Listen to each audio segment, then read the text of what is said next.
Assalamualaikum warahmatullahi wabarakatuh teman-teman. Apa kabar teman-teman hari ini? Semoga teman-teman selalu diberikan kesehatan dan selalu dilindungi oleh Allah. Alhamdulillah, hari ini kita dapat berjumpa kembali dalam sentra bahasa. Nah, tema kita masih tentang ciptaan Allah dengan subtema yang baru ya, yaitu hewan. Dan topik yang akan kita bahas adalah manfaat hewan. Nah, teman-teman masih ingat apa itu pengertian dari hewan? Hewan adalah makhluk bernyawa yang mampu bergerak atau berpindah tempat dan mampu berinteraksi terhadap rangsangan tetapi tidak berakal budi. Ya. Nah, hewan ini juga sama seperti kita, yaitu makhluk hidup, ya. Akan tetapi yang membedakan kita dengan hewan adalah kita bisa berpikir, kita memiliki akal budi ya. Nah, sedangkan kalau hewan tidak memiliki akal budi. Hewan dapat hidup di laut, air tawar, kutub utara, dan padang pasir atau gurun, ya. Lalu apa saja manfaat hewan? Hewan adalah makhluk hidup yang banyak dimanfaatkan untuk keperluan hidup manusia. Hewan dapat digunakan sebagai bahan pangan, sandang, obat-obatan, perhiasan dan kerajinan, membantu pekerjaan manusia, dan percobaan atau penelitian. Ya, jadi hewan itu banyak sekali ya teman-teman manfaatnya yang dapat memenuhi keperluan hidup manusia. Kita lihat yang pertama, bahan pangan. Nah, hewan bisa dimanfaatkan sebagai bahan pangan ya teman-teman, khususnya daging ya. Nah, kita bisa makan daging ayam, daging sapi, daging ikan ya. Lalu juga kita bisa memanfaatkan telurnya, contohnya telur ayam.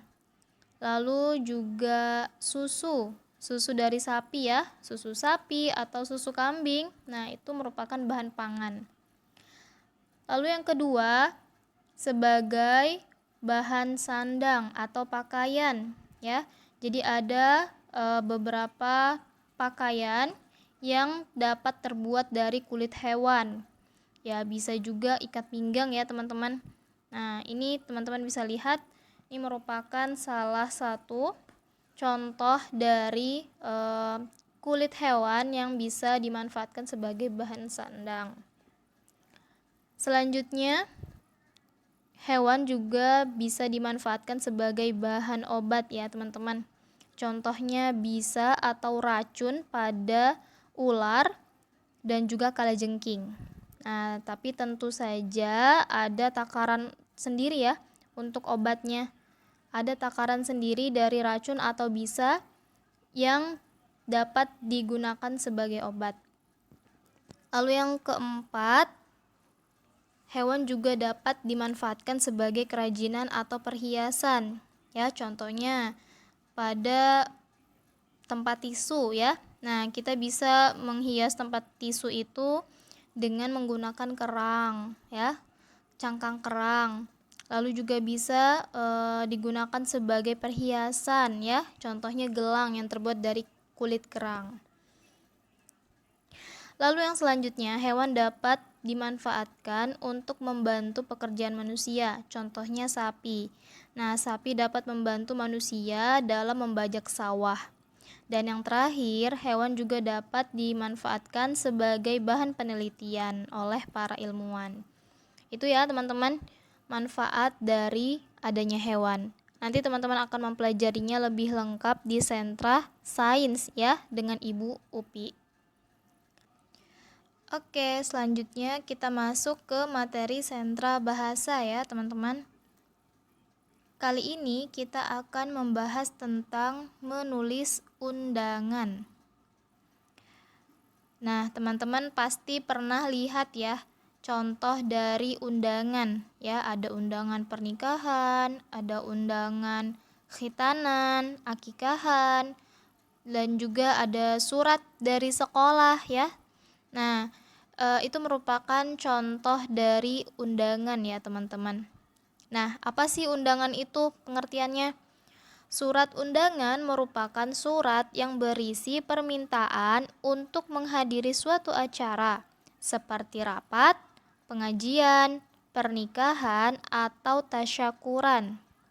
Surat undangan dapat dibedakan menjadi dua, ya, yaitu surat undangan resmi dan surat undangan tidak resmi. Surat undangan resmi adalah surat undangan yang dikirim oleh instansi atau lembaga kepada instansi atau lembaga lainnya. Sedangkan surat undangan tidak resmi adalah surat undangan yang ditulis seseorang untuk keluarga, teman, atau sahabat. Surat undangan tidak resmi ini disebut juga sebagai surat pribadi.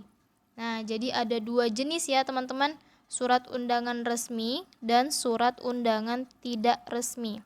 Kalau surat undangan resmi itu seperti surat yang memiliki kop surat ya.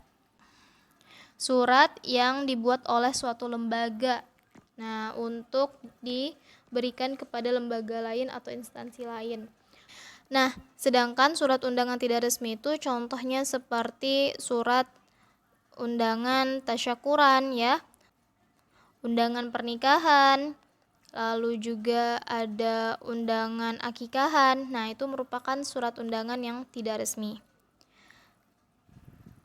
Surat undangan resmi sangat memperhatikan penggunaan bahasa, kalimat yang efektif, dan ejaan yang benar.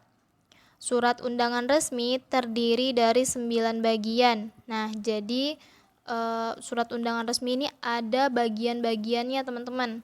Yang pertama ada kop atau kepala surat. Lalu yang kedua tempat dan tanggal penulisan. Yang ketiga nomor surat. Yang keempat hal atau perihal. Yang kelima alamat surat. Yang keenam salam pembuka. Yang ketujuh isi. Yang kedelapan penutup. Dan yang ke-9 tanda tangan dan nama pengundang. Nah, ini merupakan struktur dari surat undangan resmi ya teman-teman. Lalu kalau surat undangan tidak resmi seperti apa? Surat undangan tidak resmi bentuknya bebas ya, tidak memakai kop surat, nomor surat, dan bahasa yang digunakan bukan bahasa baku ya. Nah, berikut merupakan susunan dari surat undangan tidak resmi. Salam pembuka, isi surat, salam penutup, nama terang penulis surat. Nah, ini. Jadi kalau surat undangan tidak resmi itu dia lebih simple atau lebih sederhana ya, teman-teman. Dia tidak seperti surat undangan resmi. Nah, itu merupakan perbedaan dari surat undangan resmi dan surat undangan tidak resmi. Oke ya teman-teman, bisa dipahami ya. Nah, nanti insya Allah di pekan berikutnya kita akan membahas lebih detail masing-masing jenis dari surat undangan itu ya. Oke, selanjutnya kita masuk ke pekerjaan ya teman-teman. Pekerjaannya hari ini atau tugasnya hari ini adalah cari dan tulislah dua jenis undangan, resmi dan tidak resmi. Jadi teman-teman boleh buat dua jenis surat undangan ya, surat undangan resmi dan surat undangan tidak resmi. Lalu yang kedua, nah ini teman-teman tulisnya di kertas buffalo ya teman-teman. Jadi teman-teman bisa buat di dua kertas buffalo. Satu untuk surat undangan resmi dan satu lagi untuk surat undangan tidak resmi. Nah, nanti selanjutnya silakan teman-teman hias semenarik mungkin surat undangan yang teman-teman temukan. Oke? Oke, alhamdulillah Ibu rasa cukup untuk materi hari ini. Semoga teman-teman diberikan kemudahan untuk menyelesaikan pekerjaan hari ini. Bu Sukma tutup. Billahi taufiq wal hidayah. Assalamualaikum warahmatullahi wabarakatuh.